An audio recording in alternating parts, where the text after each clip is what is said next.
My name's Matt Redham.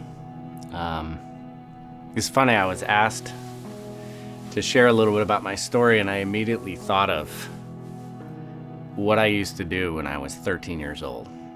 And I used to go around my neighborhood in Cupertino, California, and I would collect newspapers, and I'd burn them.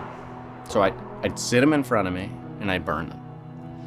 And when it was burned out, I would wander throughout the whole town, and I'd knock on friends' doors or windows, and they all knew me. And they knew what I was doing, and they used to call it wandering. They said, "Matt's wandering again."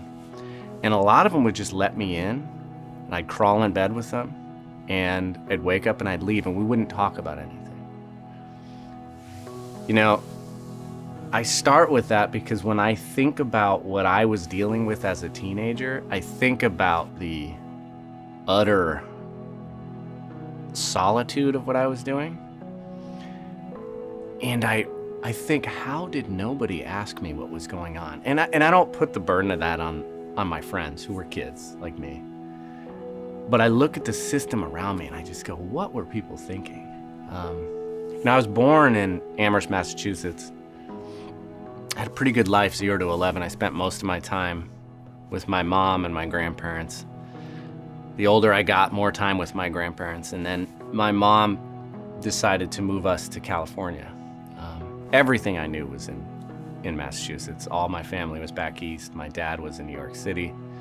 So at 11 years old, I went from relative stability to the West Coast.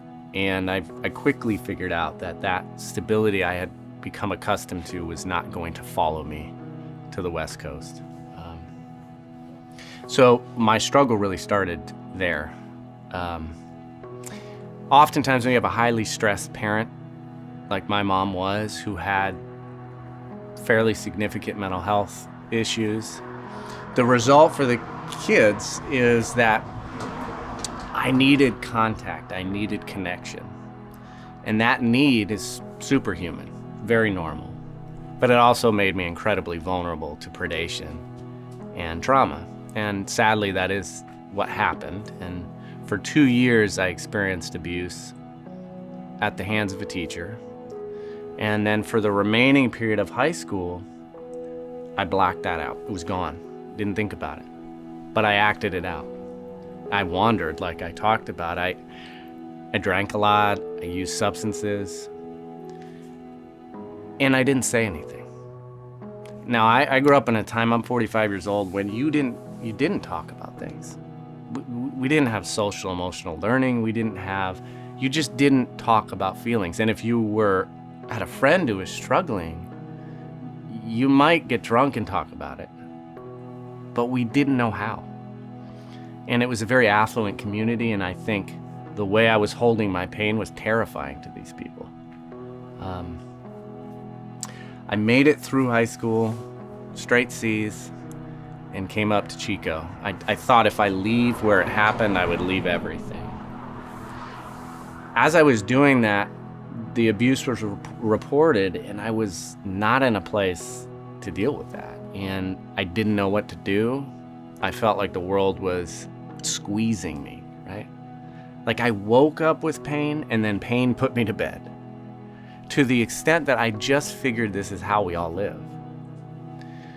I never really actively thought about committing suicide. I thought regularly about not wanting to feel what I was feeling, which a lot of times was complete numbness.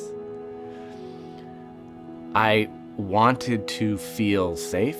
I wanted to feel connected, and I couldn't, no matter what I did.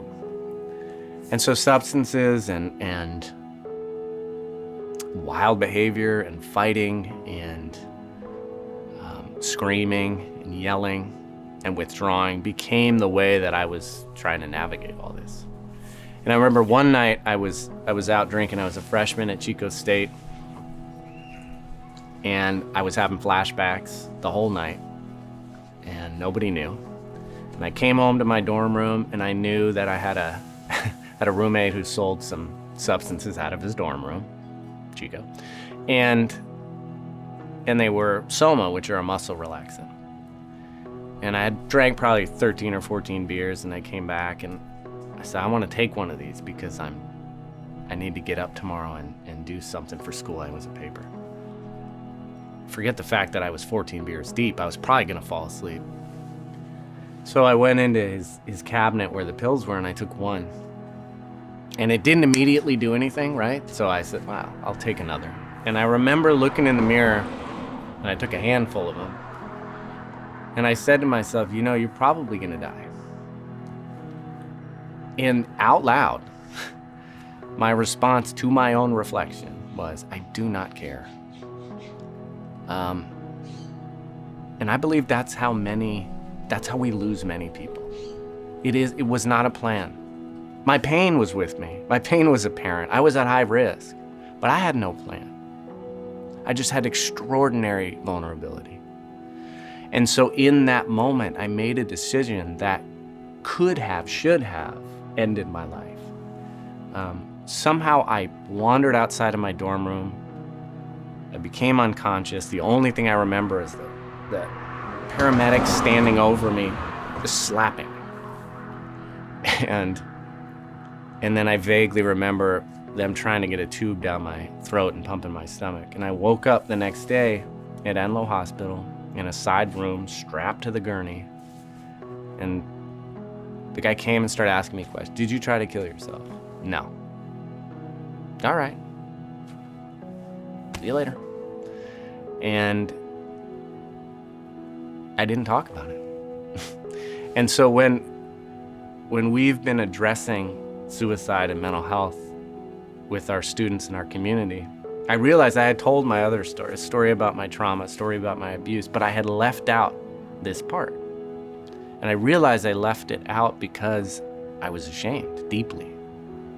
And that shame was colluding with the very stigma I'm screaming at people that we need to abandon.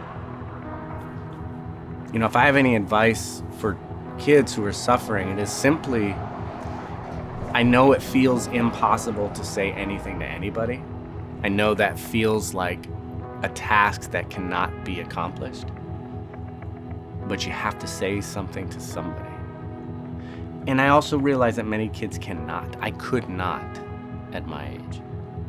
So to the adults, I say, you know, the emotional burden we put on our children is high enough.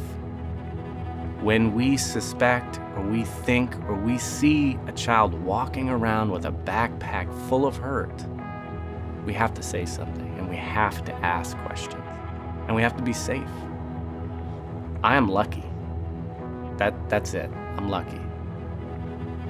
And every day I am grateful that somebody found me outside that dorm room, that dude slapped me as hard as he possibly could, that I woke up and 6 months later I went into rehab and stopped drinking.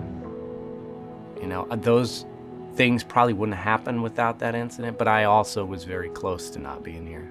And that is not something I want to see for any of our students, any of our kids in this county.